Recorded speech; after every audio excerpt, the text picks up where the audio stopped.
Ladies and gentlemen, Writers Guild of America member, Mr. Warren Beatty.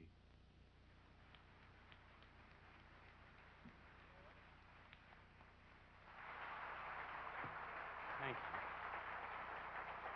Thank you. During the blacklist, a number of writers in Hollywood found themselves unable to work under their own names. Some were compelled to testify before congressional committees.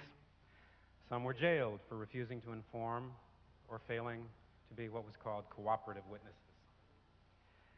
Unable to work under their own names, but still in demand as writers, some prevailed on friends who were politically acceptable and who would lend their names to contracts. Those friends risked careers and reputations to help fellow writers survive in an industry that had turned on them. They were called fronts. As a result, Academy Awards and Writers Guild Awards sometimes went to fronts for movies that were written by blacklisted writers. Two such movies were Broken Arrow and Roman Holiday. Tonight, as a result of a unanimous vote by our board of directors, we formally grant recognition to the men who wrote those two movies. Let the record now show that the best written Western of 1950, Broken Arrow, had a screenplay by Albert Maltz.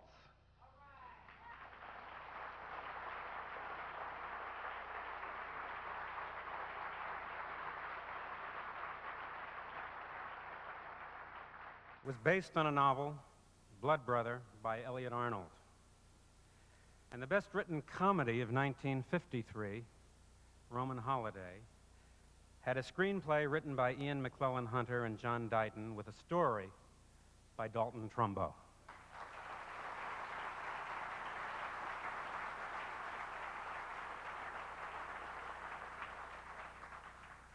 Albert Maltz and Cleo Trumbo have passed away. But on behalf of the Writers Guild of America, I must tell you how honored I am to present this formal recognition of the work of these two brilliant and patriotic Americans to two heroic women, Mrs. Esther Maltz and Mrs. Cleo Trumbo.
My husband once wrote, "The man doesn't live who can spend a decade in motion pictures without accumulating at least one diplomat-sized briefcase full of kudos."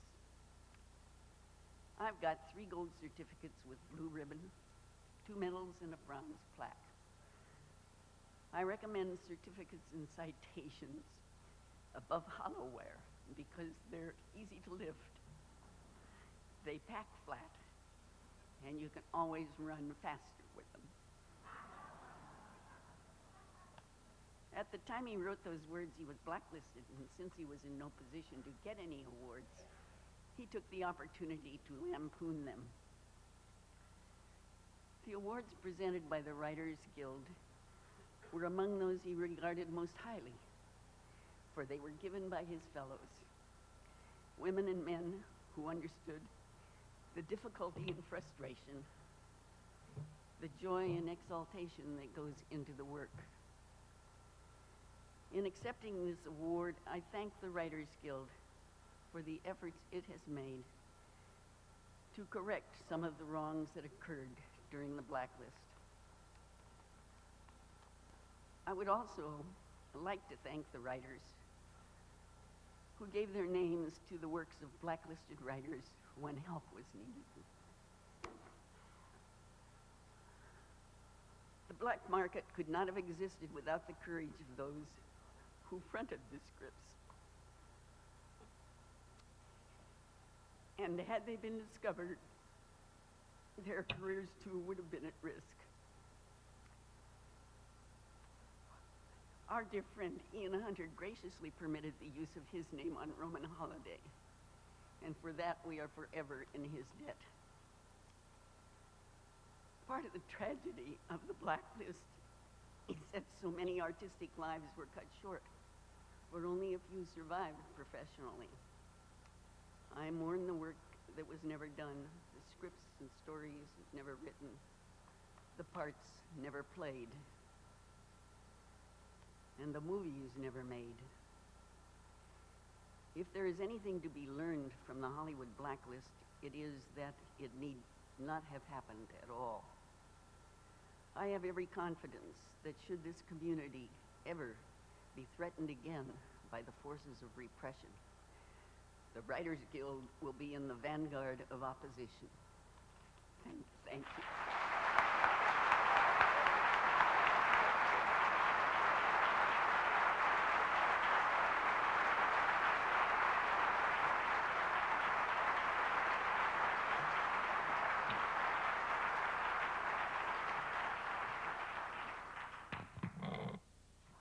I want to thank the Board of Directors of the Writers Guild, especially George Kirgo, Al and Helen Levitt, and my special thanks to Ali Saplea, who shared a deep friendship with my husband and who was responsible for getting the first information about Broken Arrow in print.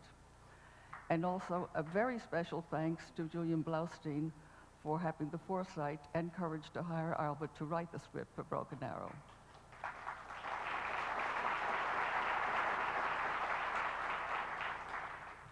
And now I would like to read a few words taken from a book of speeches that Albert wrote. This one is sponsored by the Stop Censorship Committee.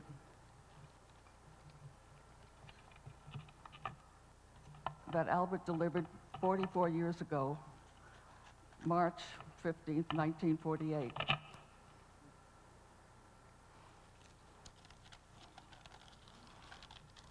I believe it is appropriate that at a gathering of American artists on the question of censorship, reference be made to the majesty of the American past. The freedom of the American artist, as we know it today, is neither accident nor gift. It is the result of the particular history of a particular nation. We who are assembled here tonight are varied people. We cannot possibly have the same tastes, creeds, sympathies, or ideas. It is not urgent that we do so. It is extremely urgent, however, that as artists working in different fields, we preserve for ourselves the right to work free of censorship. That right depends upon the freedom to think and to express our thoughts. I believe that right also involves the right to be wrong. Thank you. Ladies and gentlemen, the presidents of the four sponsoring guilds. Susan Boyd, president of the American Federation of Television and Radio Artists. Usually when so many members of the creative community get together, it's to celebrate a happy event. Clearly, this gathering is exceptional in so many ways. Tonight, we acknowledge a very bitter episode in the history of television, radio, and motion pictures. I did not personally live through the blacklist. I didn't experience the suffering, as so many of you did. But I have felt its effects, and I still do. And so does my union, AFTRA. I know people whose careers were destroyed. I know performers who spoke out in defense of colleagues who were smeared, and although their numbers were not so great as one might hope, their refusal to go along just to get along was all the more heroic because they stood fast against the national tide of fear. They did not hide from the red channels, the counterattacks, the Madison Avenue slander, even the government itself. These heroes are here in this room, and I salute you. And so does my union, AFTRA. Is the age of blacklisting finally over, or is each generation doomed to repeat the sad mistakes of its predecessors? We've seen in just the last 2 decades the damage done to so many in our community from whispers circulated about HIV and AIDS. That's what makes this evening more than a commemoration of those terrifying days which poisoned our profession 50 years ago. It is a lesson in vigilance for those among us who may believe we are safe from lists and files and dossiers and subpoenas. The words we say here tonight must live on to teach our children that compassion without action is not compassion at all. That words are weapons and labels are equal opportunity destroyers of lives. And maybe the most important lesson, that though the blacklist of the 50s is over, there are others waiting in the wings. Just 2 years ago, the new chairman of the Senate Commerce Committee demanded to know the ethnicity, religious affiliation, sex, age, salary, employment history, political contributions, and other information about employees of the Corporation for Public Broadcasting and National Public Radio. Faced with critical publicity and a vigorous protest from AFTRA, which threatened to sue, and by other organizations, the senator withdrew his request and was later defeated in his bid for re-election.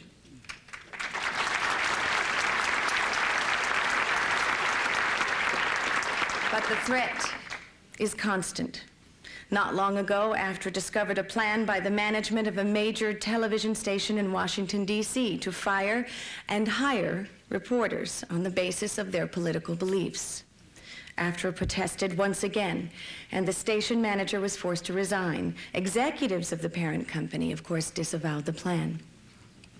AFTRA's record has not always been so strong. Our leadership considers the blacklist of the 50s to be the saddest chapter in our union's history. During the McCarthy era, AFTRA was torn apart by this issue and paralyzed by that division. It failed to fight. It will not fail again. I am proud, and AFTRA is proud to be a part of this long overdue and very important gathering. Thank you. Jack Shea, President of the Directors Guild of America. The year was 1935. 13 of Hollywood's top screen directors met in secret in King Vidor's living room to establish the Screen Directors Guild, the forerunner of the Directors Guild of America. Among those in attendance were John Ford, Howard Hawks, William Wellman, and Herbert Biberman. Herbert Biberman's counsel was often sought by the Guild's first 2 presidents, King Vidor and Frank Capra. His advice was crucial to both these men during the strike threat of 1939.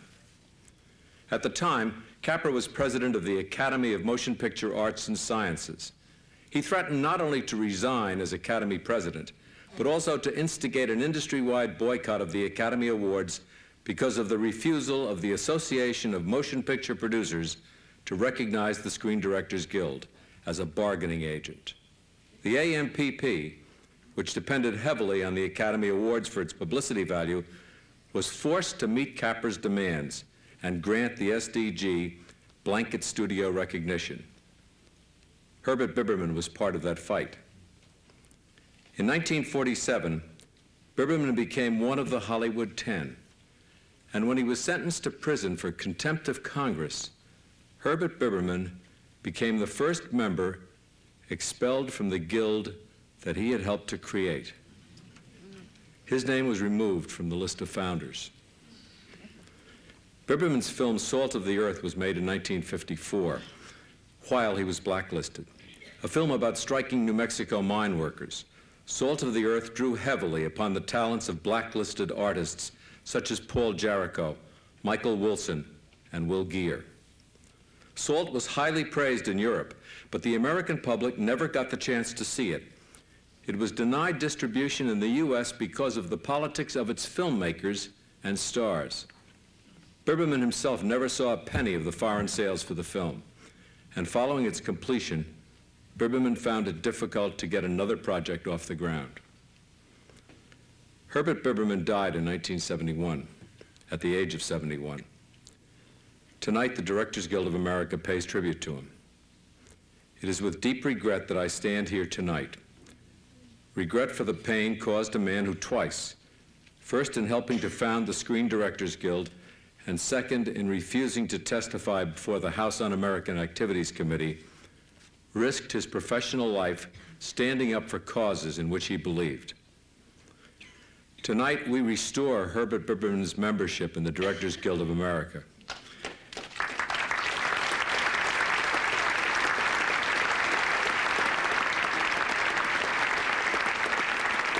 And officially return him to the list of giants who founded the Screen Directors Guild. We can perhaps find some small comfort in the thought that Biberman frequently spoke with pride of what was accomplished and how glad he was that he had been there at the very beginning of the Guild. Thank you, ladies and gentlemen. Thank you, Herbert Biberman. Daniel Petrie Jr., President of the Writers Guild of America, West. It is not our place in this comparatively comfortable time to judge the behavior of those men and women who struggled to develop and maintain our union and who were tested in ways later generations have not been. We do look back, however, in sadness and in shame that our guild at that time supported, in effect, the Waldorf Declaration, which committed the industry to the blacklist. At one time, the board authorized the guild president to turn over all union records to HUAC, which meant, among other things, pen names. It was not until 1970 that the guild began a pension plan for blacklisted writers. In 1980, the effort to restore proper writing credits began.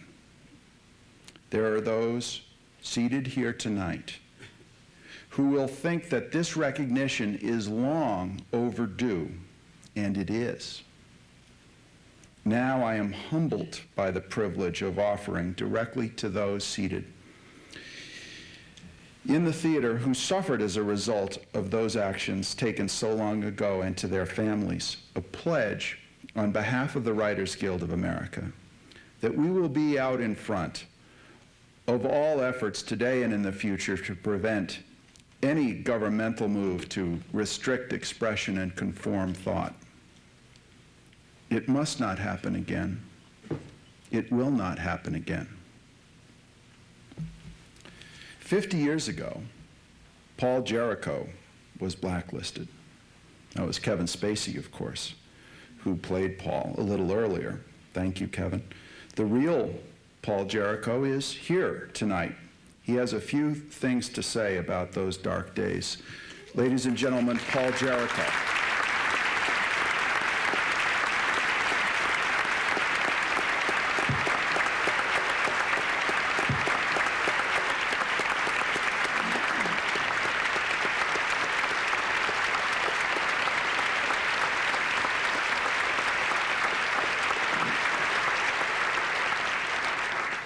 There's been a mistake. I am Kevin Spacey.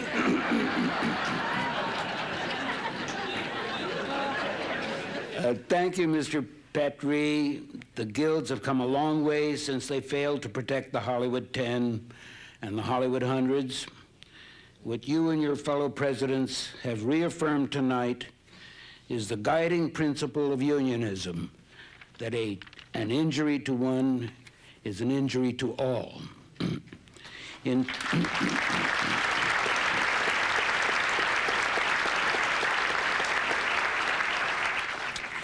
Bud Schoberg's novel, What Makes Sammy Run, Sammy has lied and cheated and knifed his way up the ladder to become head of a major studio. As he surveys his domain from the window of his penthouse, Glowing with satisfaction, the writer who's telling the story asks him how he feels. Sammy considers this.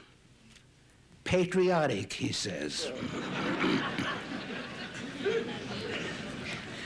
As we heard, Parnell Thomas said to Ringlarder Jr., any real American would be proud to answer that question. Any real American. And, of course, the next question, who else? Patriotism, defined as your willingness to betray others, do it to show that you love your country. Refuse to do it and you're in contempt of Congress, a Congress beneath contempt. Patriotism, a contradictory word for the history of our country is contradictory. I think of it as a double helix, two strands of history intertwined. One strand is brutal, slavery, the genocide visited upon Native Americans, the ugly waves of know-nothing bigotry that have greeted every wave of immigration, women subordinated, labor strikes broken by force of arms, lynchings, periodic repression of dissent. The other strand is noble history. The abolitionists, the suffragettes, the ongoing fight to end racism, to end sexism, to end the obscene chasm between poverty and wealth.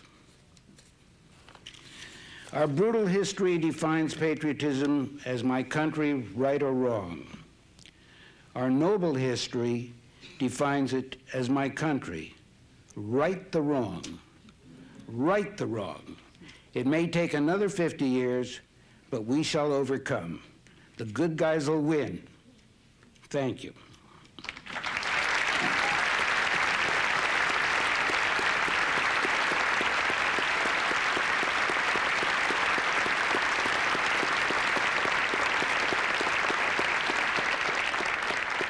Hope this doesn't get you into trouble, Kevin. Paul, if you wouldn't mind, could you wait for just a moment? We're going to ask Ring Lardner to come out. Ladies and gentlemen, again, Ring Lardner Jr.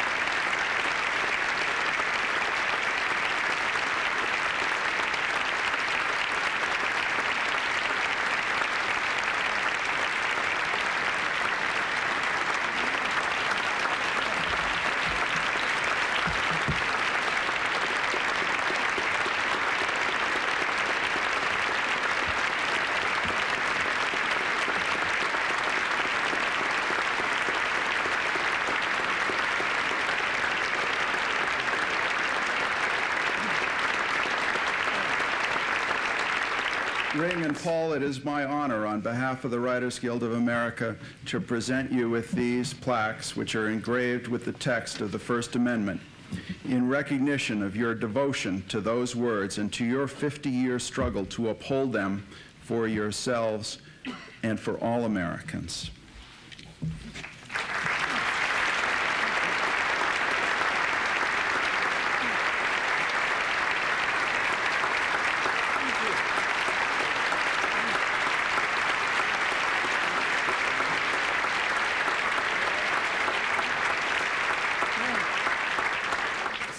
Almost worth waiting 50 years for.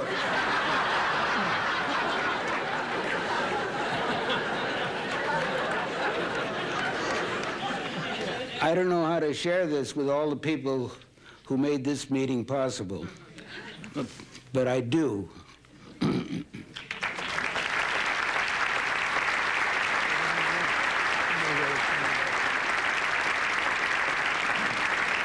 Richard Nasser, the president of the Screen Actors Guild.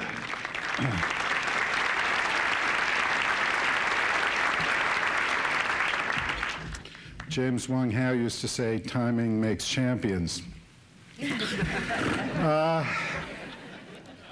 When I joined Screen Actors Guild in June of 1973, I signed the loyalty oath that 20 years earlier the SAG Board of Directors had made a requirement for membership. I never stopped to consider what it was I was signing. It was one in a series of papers I needed to fill out, and I was so eager to join the Guild, I probably would have signed anything they put in front of me, and I did. That's one of the most frightening legacies of the blacklist era, the institutionalization of fear and prejudice. You see, the Guild Board had not yet removed the loyalty oath from our bylaws. In fact, no action was taken until some new members refused to sign it. Those new members were the rock group, the Grateful Dead, and the year was 1967.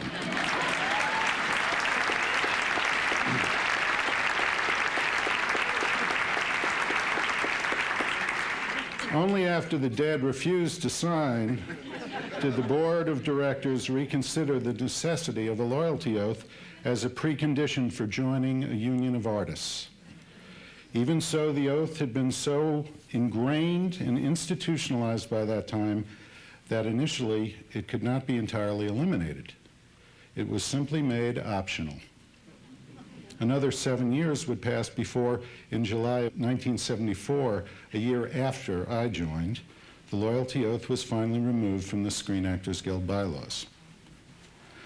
Tonight, Screen Actors Guild would like to express how deeply we regret that when courage and conviction were needed to oppose the blacklist, the poison of fear so paralyzed our organization. Only our sister union, Actors Equity Association, had the courage to stand behind its members and help them to continue their creative lives in the theater.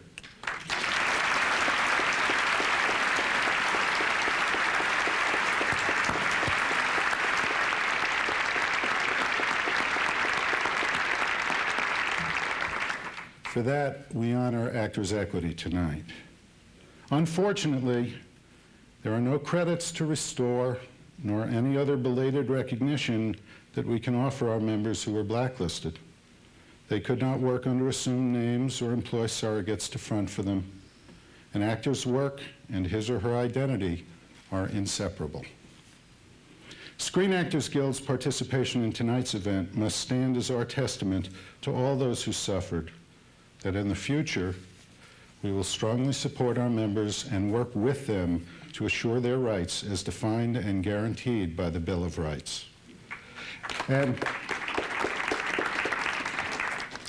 the organizations represented by the 4 presidents on stage tonight will not have to stand alone. We will be joined by the Alliance of Motion Picture and Television Producers. I have been asked to read a brief statement sent to each of us by AMPTP President Nicholas J. Counter, who was unable to be here with us. And I quote, "The member companies of the AMPTP join with the guilds in commemorating the 50th anniversary of the blacklist era and hope that these efforts will make amends for those who were scarred by the blacklist hysteria. We likewise believe there is no place in a free society for the blacklisting and censorship which took place 50 years ago. The October 27th event represents an industry statement that should assure that history will not repeat itself."